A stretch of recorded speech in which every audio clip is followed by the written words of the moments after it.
This podcast was produced by OAR FM Dunedin with support from New Zealand On Air.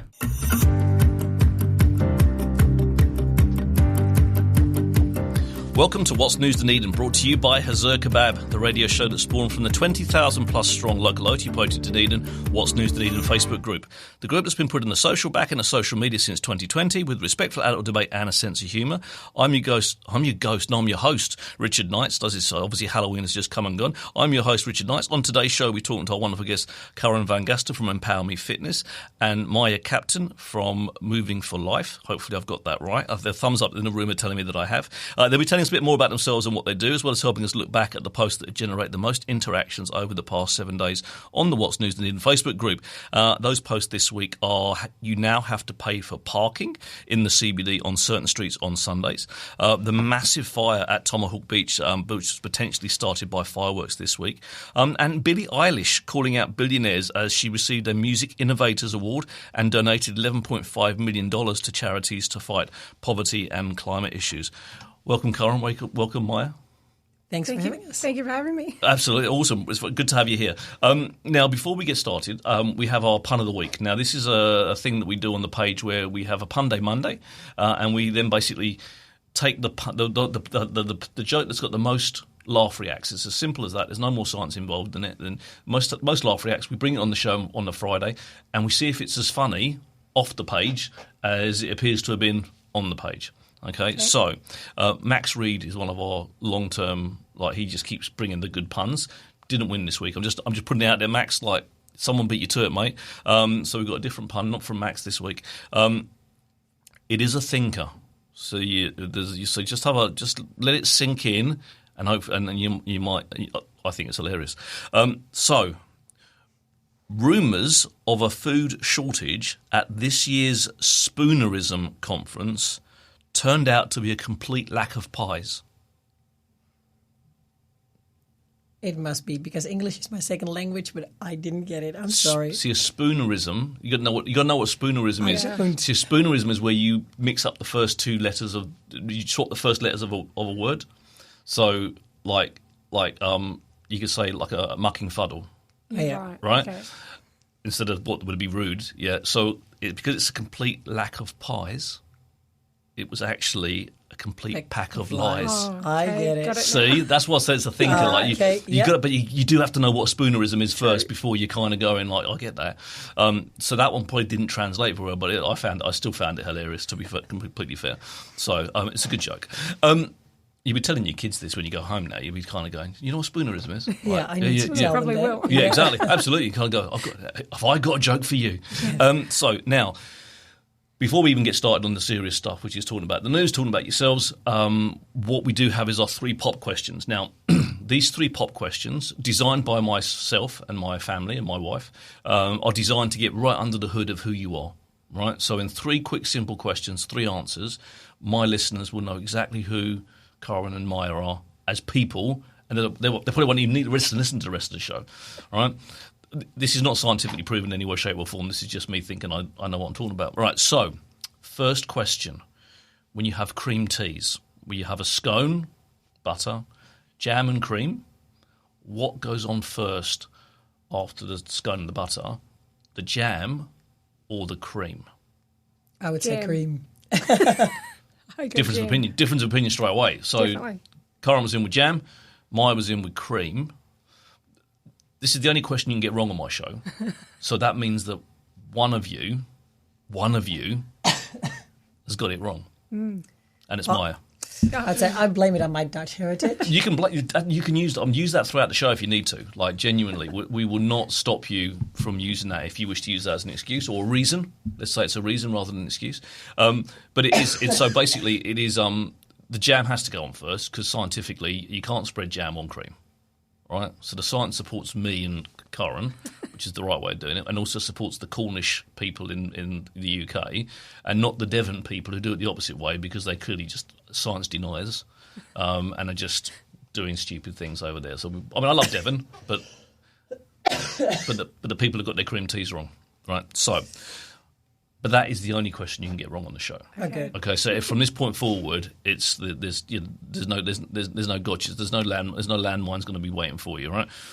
Second question, who is your favourite Teenage Mutant Ninja Turtle? Michelangelo. Let's say no wrong answers with the turtles. I just remember the purple one. I don't know that. Can't remember the name. Which one was that? Purple one. I think you find the purple one is also. If I get this wrong, my wife beats me. So it makes me stay outside and revise. Yeah.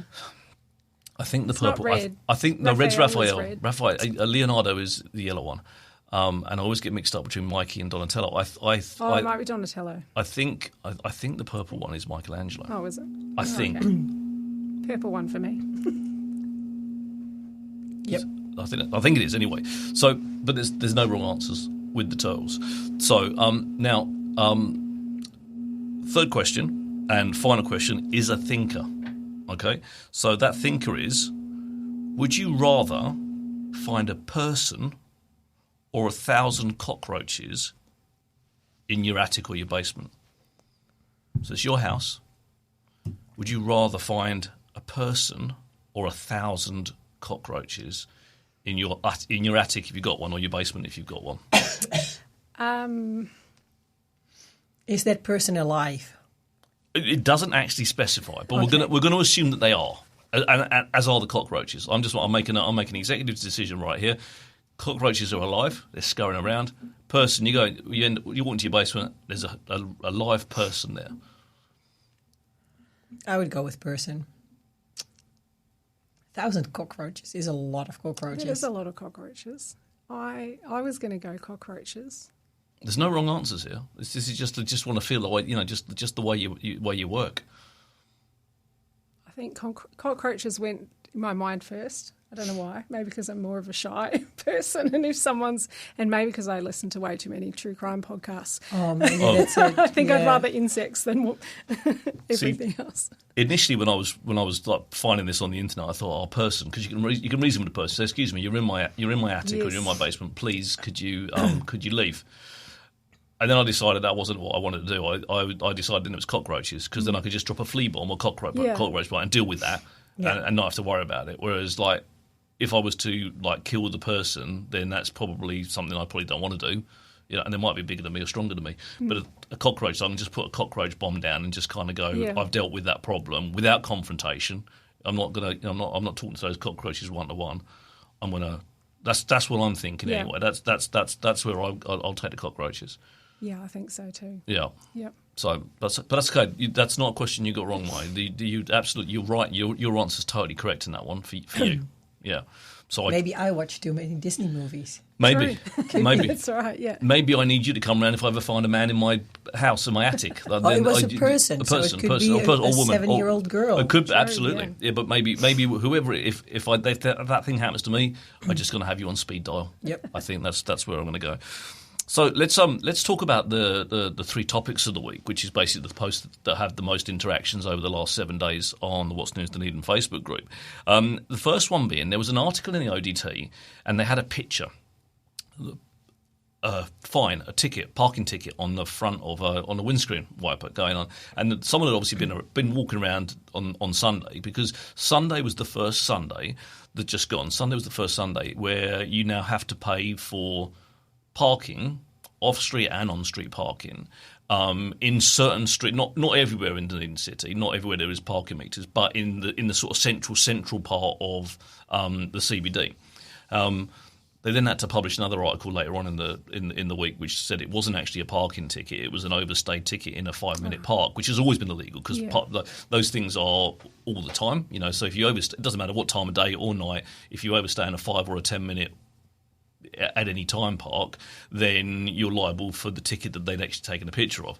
Because it turns out actually that the DCC haven't issued a single ticket on Sunday, because all they've done is walk around. If they've seen someone that hasn't paid for parking in those spaces, nice little information flyer kind of saying, oops, you should have paid, which I think is really nice. I think it's actually quite a good way to go about educating, because you're used to, like, the past however many million years not paying for tickets, not paying for parking on a Sunday. Suddenly that's come in. It's quite easy to kind of forget that before you and before you kind of get used to the fact, actually, like, Sunday I'm in that part of town, so in that part of town on Sunday I need to start paying for tickets.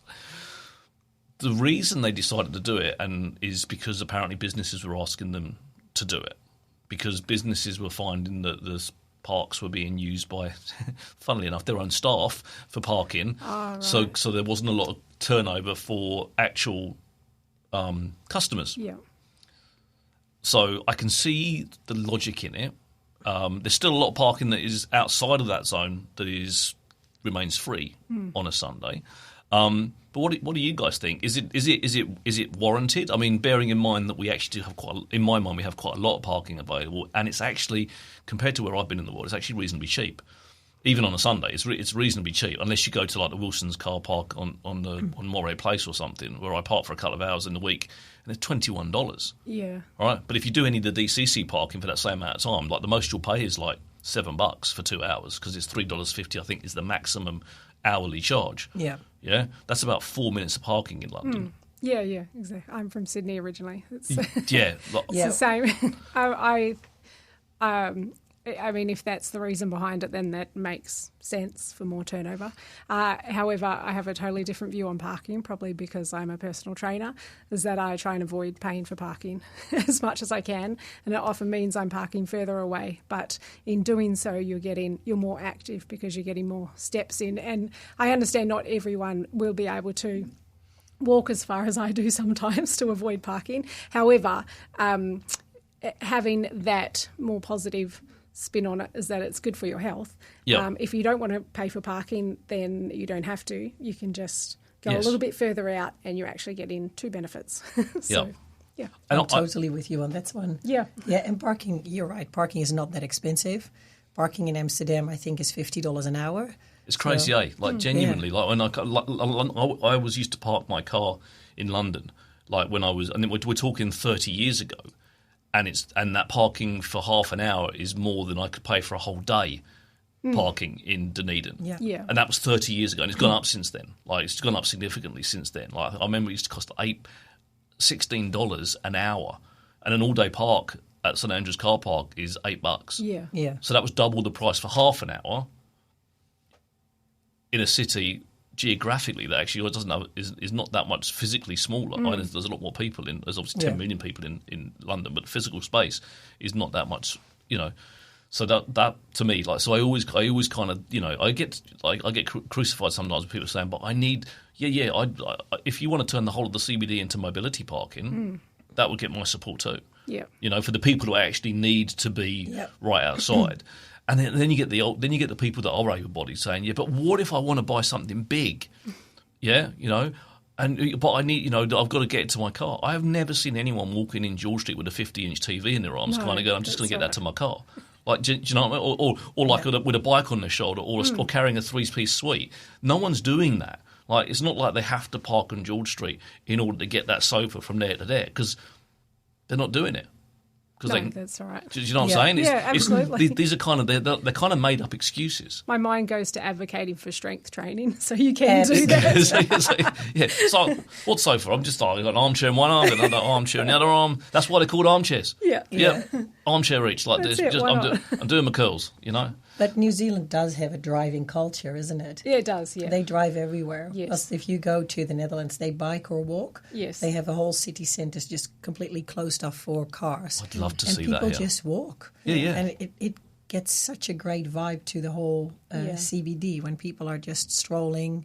It's safer. Wandering around. It's safer absolutely. because you're not putting Definitely. 2-ton machines and the 20 50 kg people in the same space as each other. Even at slow speed, that's dangerous. Yeah. And I agree. I mean, I come from part of a world where pedestrianisation is hugely successful, hugely popular, and town centres, city centres thrive on it.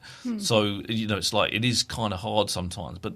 The worst bit for me is the privilege and the entitlement of people seeming to think that they deserve a parking space, not just a parking space, but a free parking space outside almost everywhere that they want to be. It's an unrealistic expectation, but one that is unfortunately carried by a lot of people. Yep. Yeah. And I don't know how you get beyond that. To be fair, because I'm quite happy to park at St Andrew's car park $8 for the whole day and walk into town. It's like it's 500 meters. Yeah. And I'm lazy. Like genuinely, I am lazy. Like you will not see me on a treadmill, on a bike, on I'm the kind of guy that goes, exercise, really? Do I have to?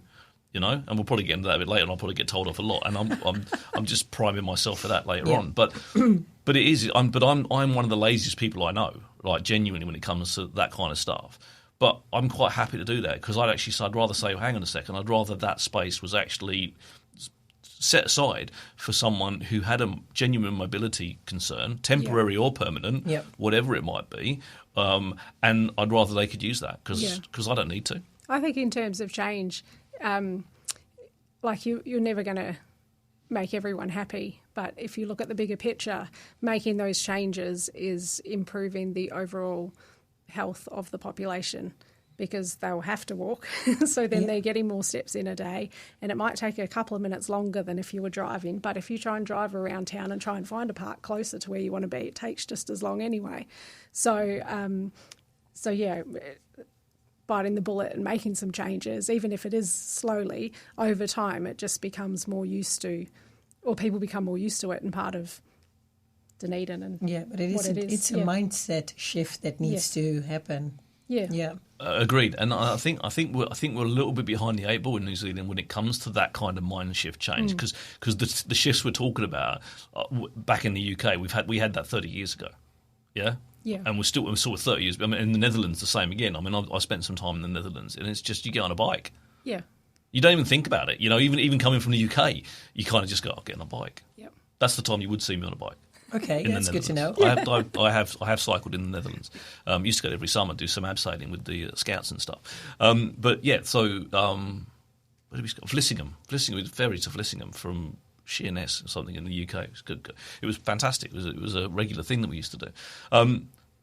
But our mind shift has happened so much earlier, you know. And you look at places like Paris and stuff like that, where they've moved further still. You know, with you know.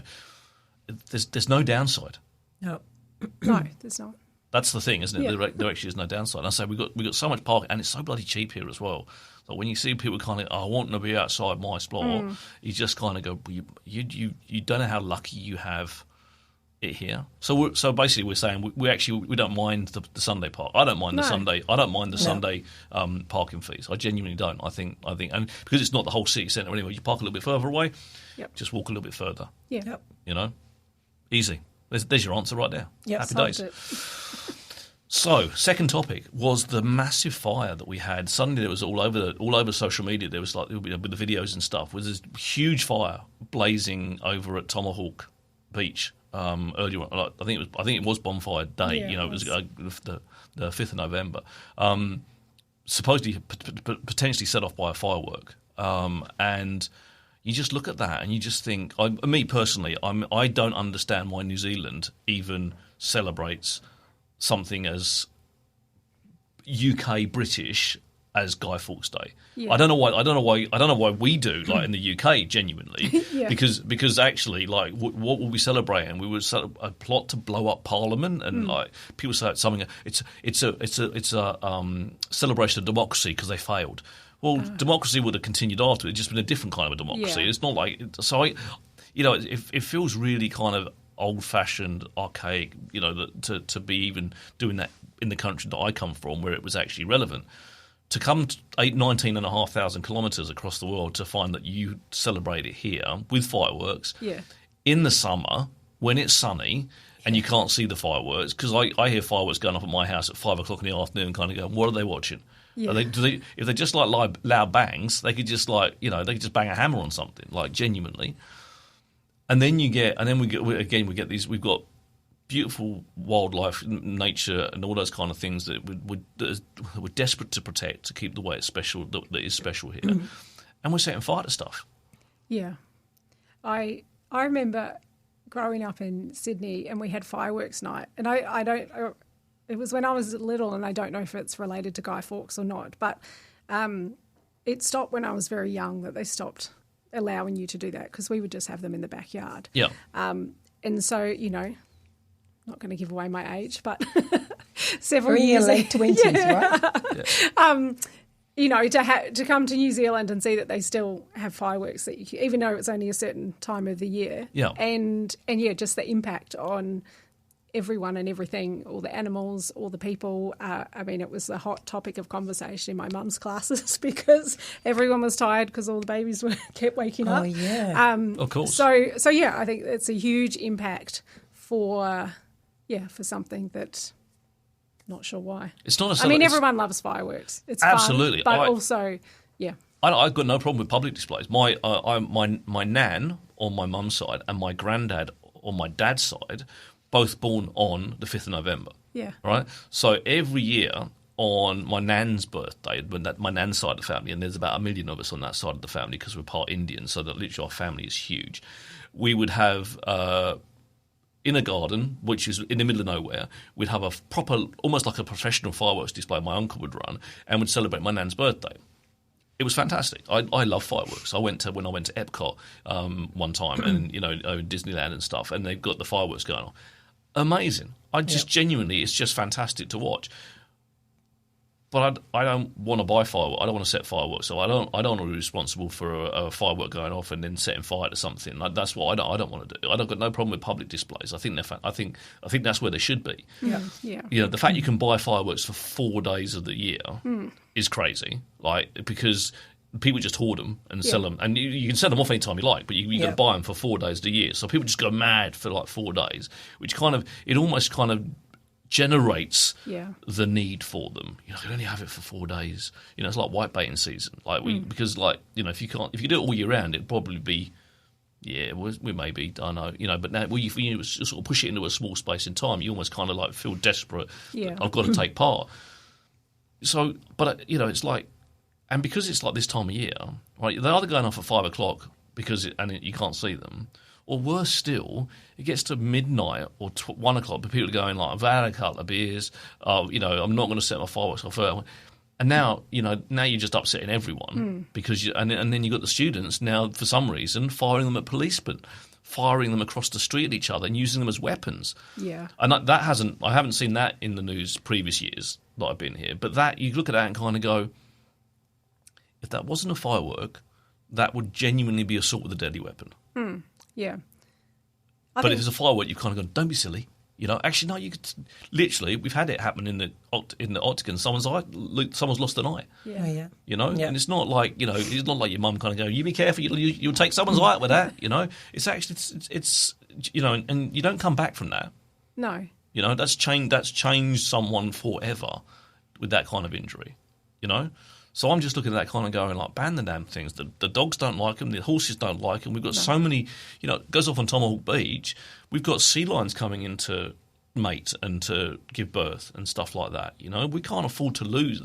That's the most endangered sea lion in the world, the rarest sea lion in the world. And we're not willfully, but through lack of sense, we are setting fire to their habitat. Yeah, that's right. So would you think that having a professional firework display would be more agreeable with people, so they can still see the fireworks? I personally think that's the way you do it. I'm not saying ban fireworks from from life, but I'm just saying when you got the Chinese New Year, for example, it's a fantastic display of fireworks. Beachlands, they have fantastic. It's controlled.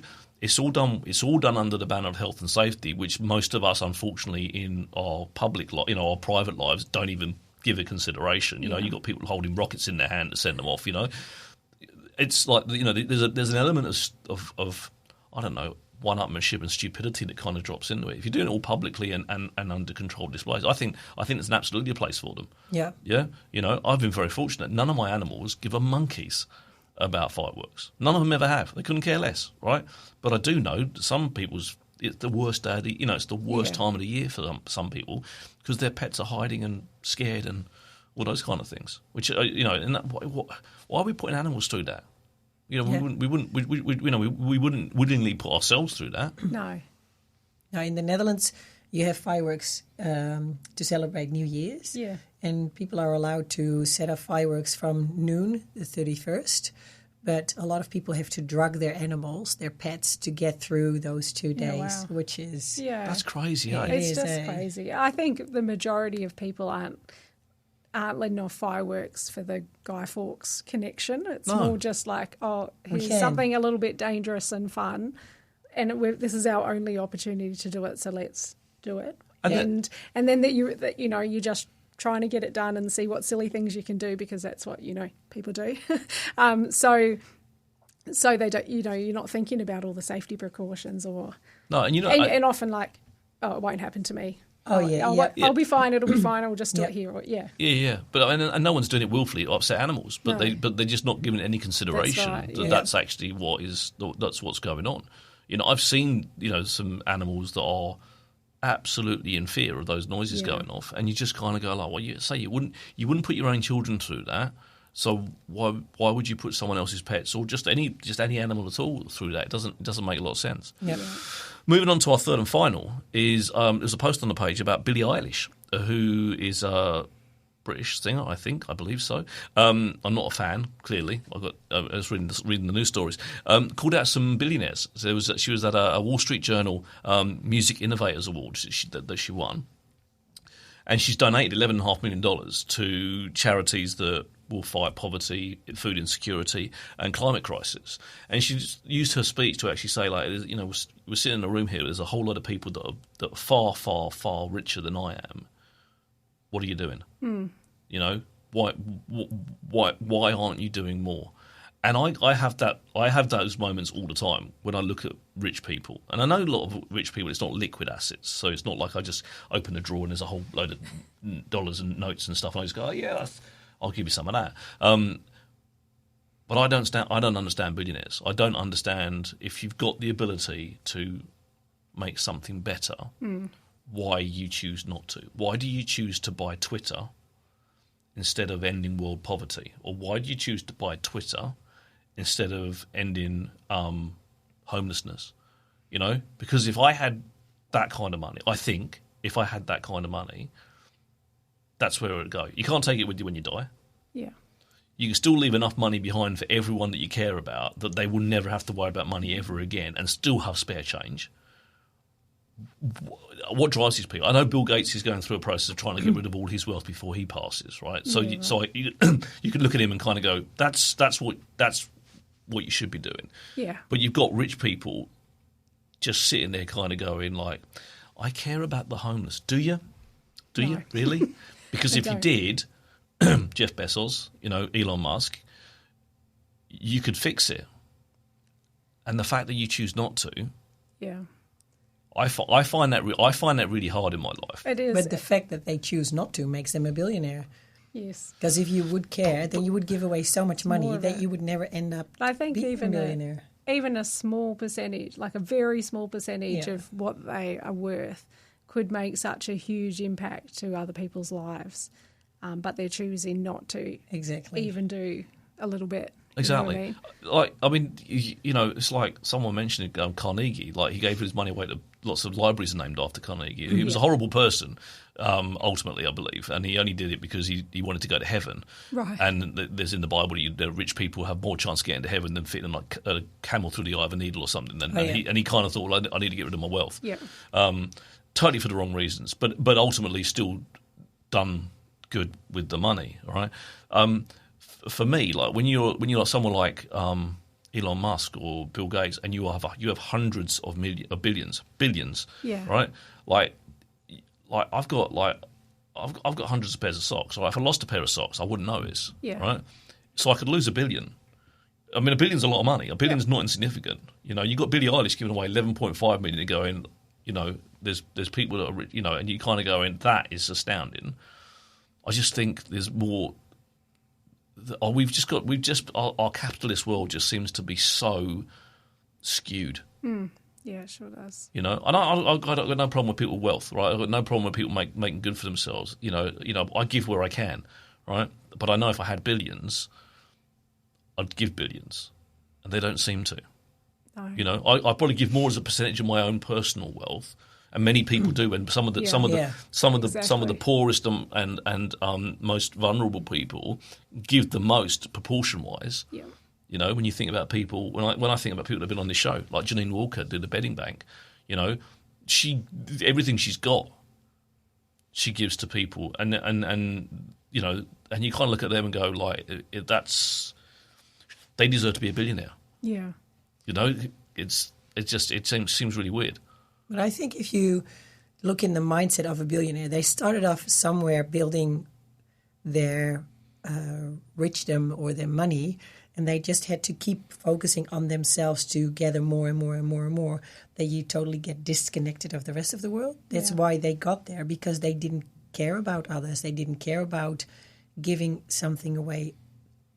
And I think once you're in that whole wormhole, at the end of it, you might have 100,000, 200, 2 million, 2 billion, but it doesn't matter because you still are just focused on yourself. Yeah. Because I bet Jeff or Elon didn't start building up the business and it's like, oh, actually, I'm well off. Let's give something to charity. I bet they've never done it. No, they That's never. why they kept everything to themselves. Probably rarely cross. So if I make it as a tax deduction, I'll do it. Yeah. If it benefits me, Exactly. then I'll do it. Yeah. It's like it is crazy. Right. That's the subject. That's the subject of the week. Now we're going to start talking about you guys next. But before we do that, we're going to get a quick word from our wonderful sponsor. Have you checked out Hazur Kebab yet? It's your go-to for a delicious lunch, a tasty dinner, or anything in between. Order online to save time and pick up some delicious, authentic Turkish cuisine in just minutes. HazurKebabCafe.co.nz. Dine in or take away at 906 George Street. Do you guys like a kebab? Oh, yeah. Yeah. Sounds good. Does sound good. I wasn't offering. Sorry. I should probably word that differently. It's like I'm not. I don't have hidden kebabs here. Like, so we're not going to suddenly stop munching into kebabs because, Rich brought kebabs. It's a fact. If you've not been, it's up at the top end of George Street, opposite George Street Normal School. Yep. Yeah. Oh, yeah. Okay. Yeah, they're really good. They are really good, aren't they, Maya?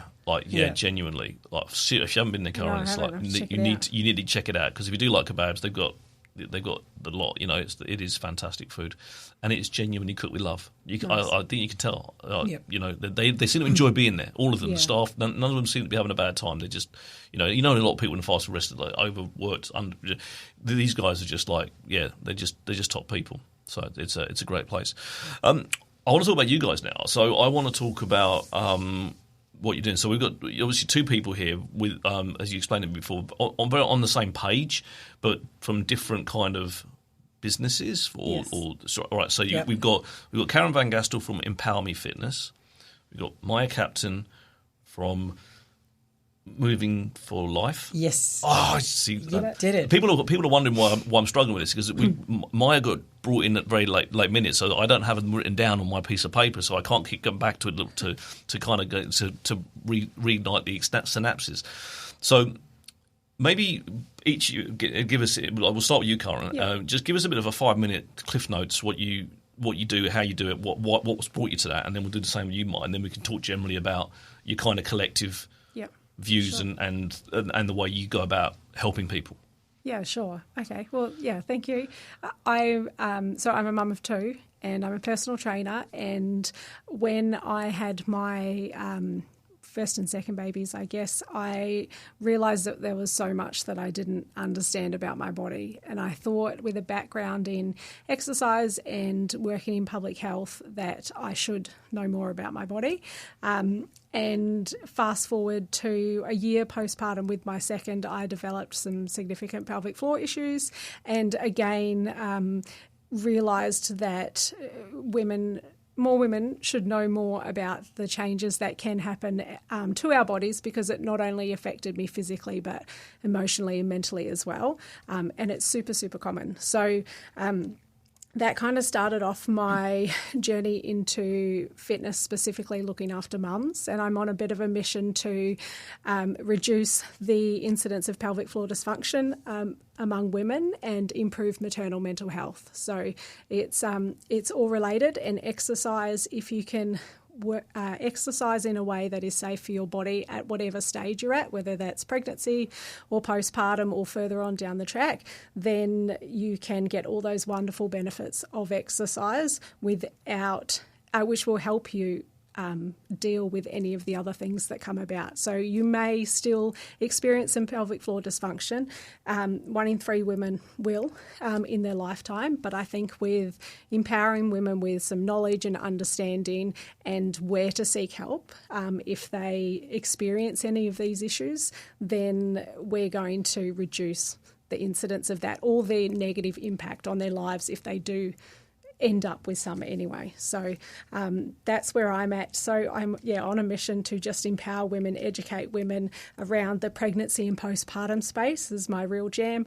And then I've met Maya, who is, she can explain how awesome she is in the menopause space, but it's a really nice transition from the women that I work with to know that they are going to be supported as they move through life with Maya as well. So, yeah.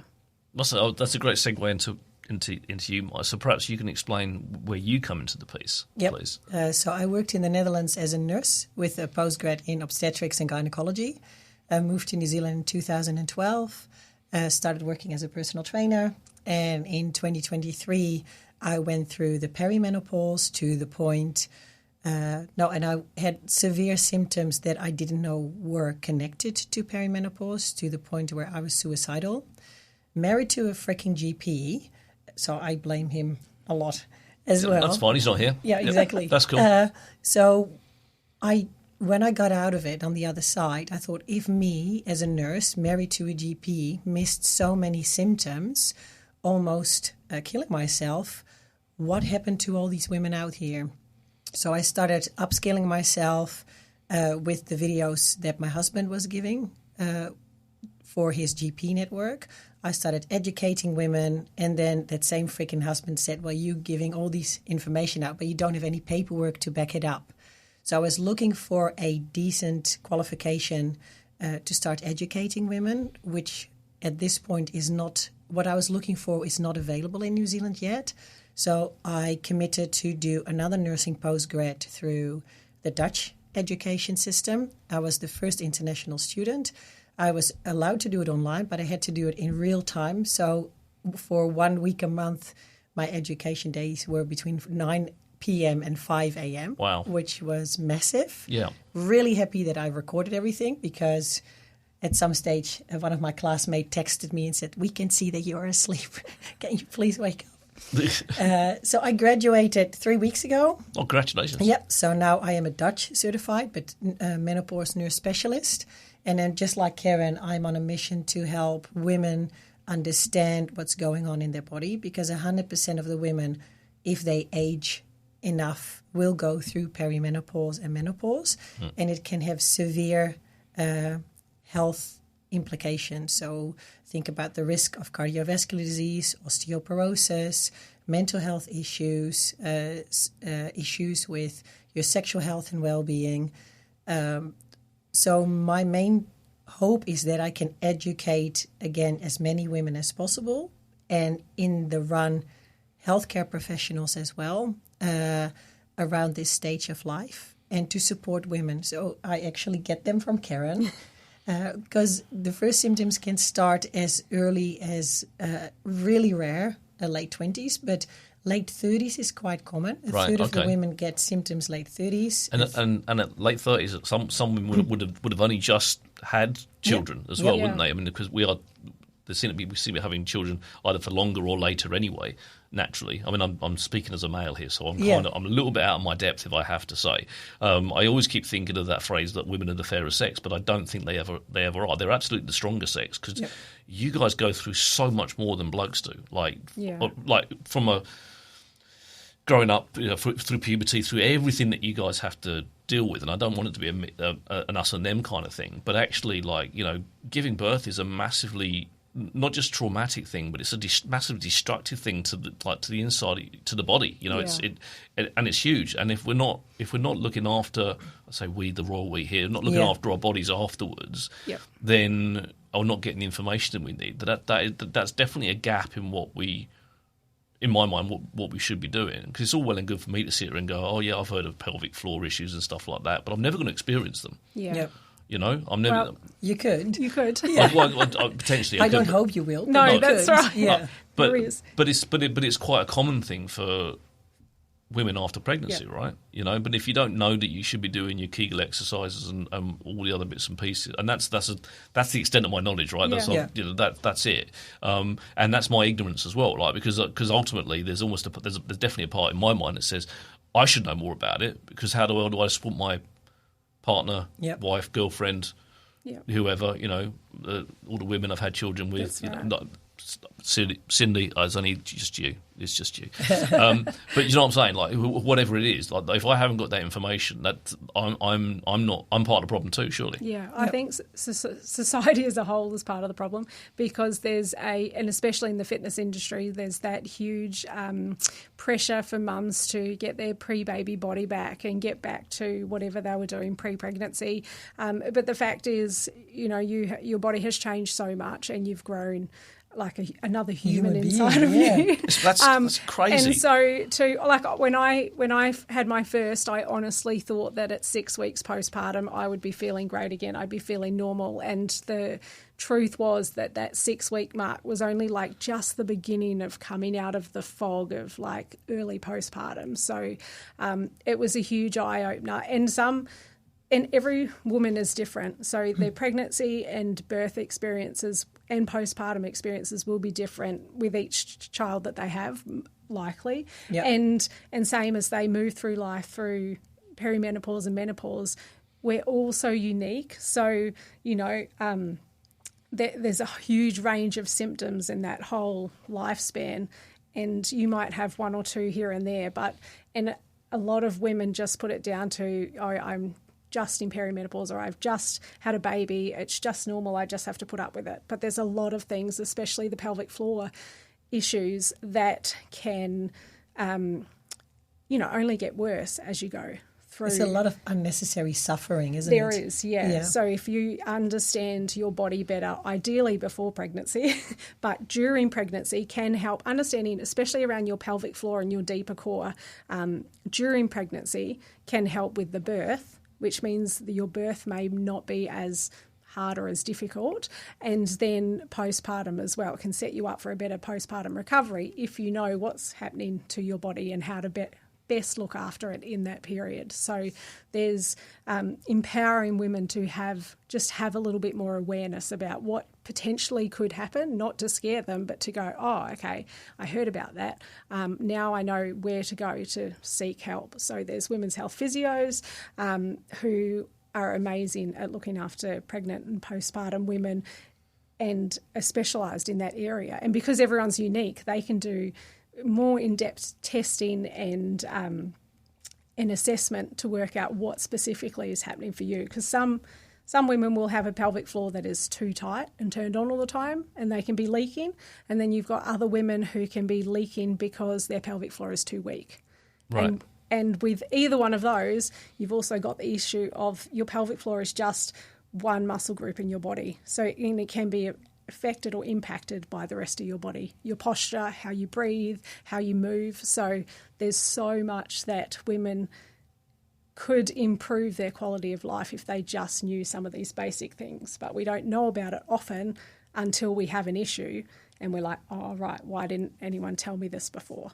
It seems a really weird way round, because like all the things you're talking about has been happening forever. Yeah, right? So I look at it, and again, this is a very like male viewpoint, because obviously that's the only one I've got.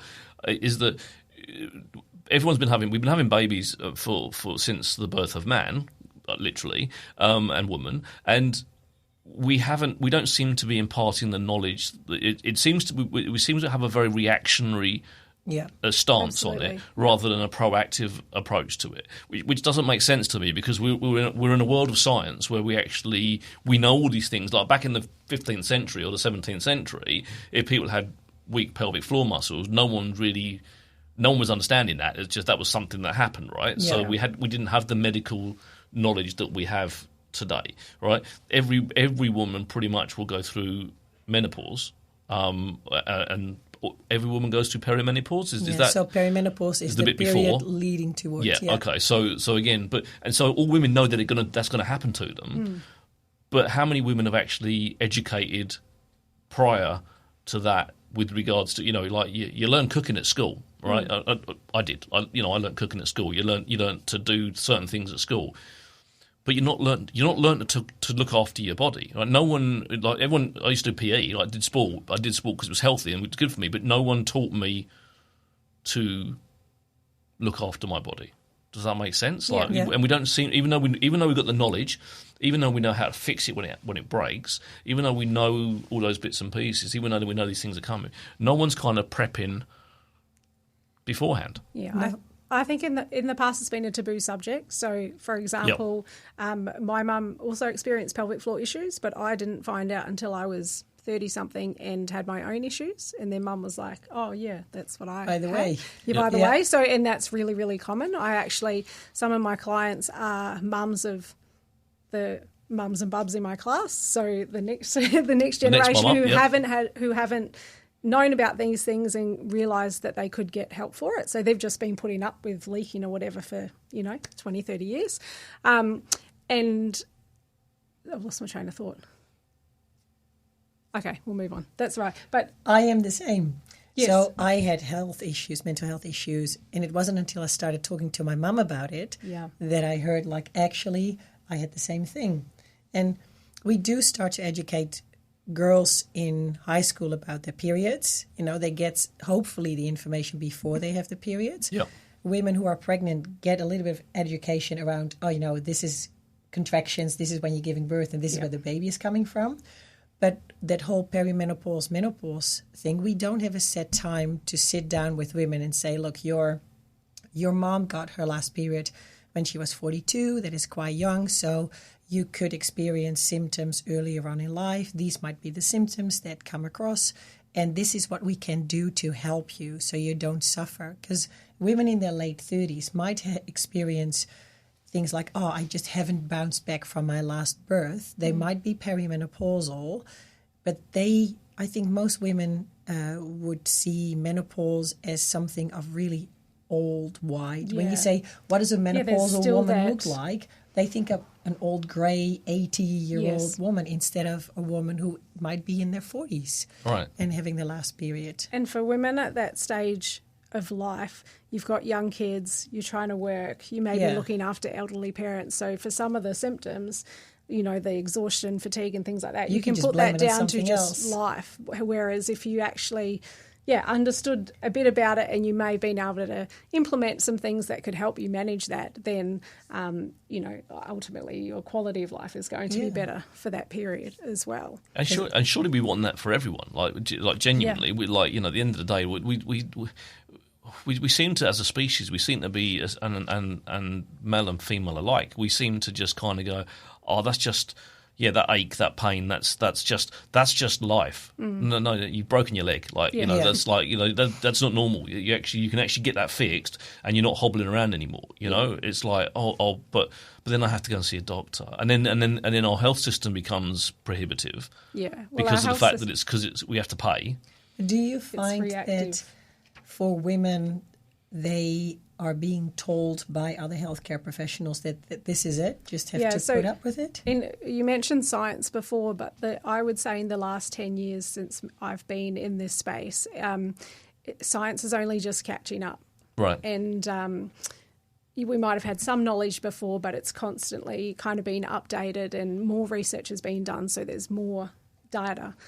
So it's coming along and things are changing. And just like as an example, when I first learnt about supporting women postpartum, we would talk about diastasis recti, which is abdominal separation, which happens to every woman because it helps your tummy expand and allow for baby to grow. But, when I first learned about it, all we were worried about was how wide it was. And now there's a lot more research out there as the width actually doesn't matter as much as, the integrity of your tissue and how you can use your core well. So we're constantly finding out or realising more things that are helpful as a whole. So, the research is coming and it's there, but there's still a long way to go, I think, to understand all the intricacies or more of the intricacies of how unique we are as individuals. And, Yeah, so from my point of view, women in the 1990s were still diagnosed with hysteria instead of perimenopause. Wow. And that's not that long ago. It's not that long ago. No. Obviously before I was born in the 90s. But, of course. I wish. I've got a couple of questions for you guys. Before we do, I was going to get another quick word from our sponsor. Have you checked out Hazur Kebab yet? It's your go-to for a delicious lunch, a tasty dinner, or anything in between. Order online to save time and pick up some delicious, authentic Turkish cuisine in just minutes. HazurKebabCafe.co.nz. Dine in or take away at 906 George Street.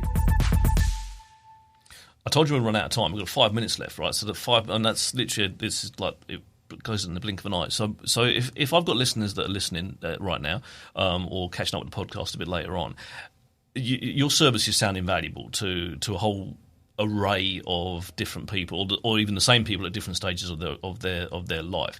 How do they get in touch with you? How do they reach out to you guys? Like, we'll go Caren first and Maya second. How do they find you, Caren? Yeah, so empowermefitness.co.nz. I'm also on Facebook, EmpowerMeFC, and then Empowered Mums Fitness on Instagram. Okay. Well, Maya, how do they find you? Movingforlife.co.nz, and I think that would be the best way. I am there under my own name, but that's spelled incredibly difficult because I am from the Netherlands. So movingforlife.co.nz. Good use of the excuse. We like it. Yeah, absolutely. No, we said we could. So you fill your boots. Yeah, absolutely. That's cool. So do you both do fitness classes? Is that I know you do. So I run Mums and Bubs classes, right. Specifically, and then some classes for women out in Sawyers Bay, just down from my home. And I also do some PT, so in person and online. So covering, I'm a mum of two and wear many hats doing different things. So I'm part-time, but have the flexibility to work with more mums, especially online, and in the pelvic floor space. So, yeah. Right. I don't do fitness classes. I see myself more as a holistic movement coach. So I I work with human beings, not the human body. Yes. I do personal train as well, but I always check in with women, where they're at, how they are feeling, what their energy levels are, if they are perimenopausal, which the majority of my clients are, what's going on with the medication, do they need any support with supplementation, and we'll go from there. Yeah, but fitness-based as well as life coaching. Yeah. Right, okay. You've got about 3 minutes. What would be your, if you got a message for the people that are out there, and I'll throw this to both of you. What would that be? Your message, Caren? I think that it's okay to ask for help, and that whatever you're experiencing is probably not normal. So it might be common, but it's not normal, and you can seek help. And I do understand that, finances can be a barrier to seeking help, but there's a lot of organisations and support out there if you know where to look. So if anyone's got any questions, especially in relation to pelvic floor, pregnancy and postpartum, then I'm happy for them to get in touch with me, and I can give a bunch of different resources, because there's a lot online, but you kind of need to know what you're looking at is the right things you should be looking at, and where to seek help. I think there is our health system is very the ambulance at the bottom of the cliff type thing, and I see my role as working at the top in that preventative health and connecting women. I know I can't help everyone, but connecting mums with who they need to see, who can support them better. So, yeah, it's cool. Just building that community connections. And what would your message be, Maya? Know that if you don't feel like yourself anymore, that you are not alone, that there is help. You don't need to suffer.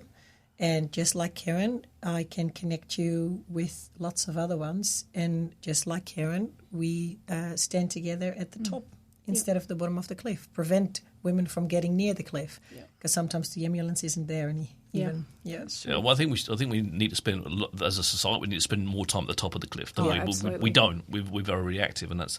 I think that's a fantastic place to end the show. Thank you both very much for joining me today. I've learned some stuff, genuinely, and not just the fact that you seem to put jam and scones in the wrong order, Maya. But thank you very much. Hopefully get you back at some point in the future as well. But if you just sit there while I ran the show out, thank you.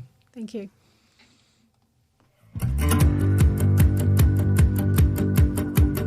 Well, that's a wrap for this week. Thank you for tuning in. I've been Richard Knights, and you've all been wonderful.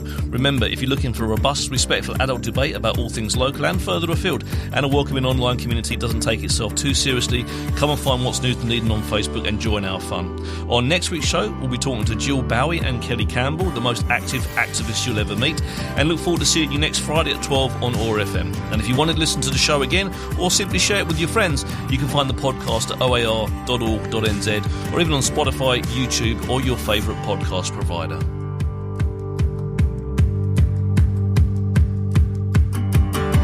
This podcast was produced by OAR FM Dunedin with support from New Zealand On the Air.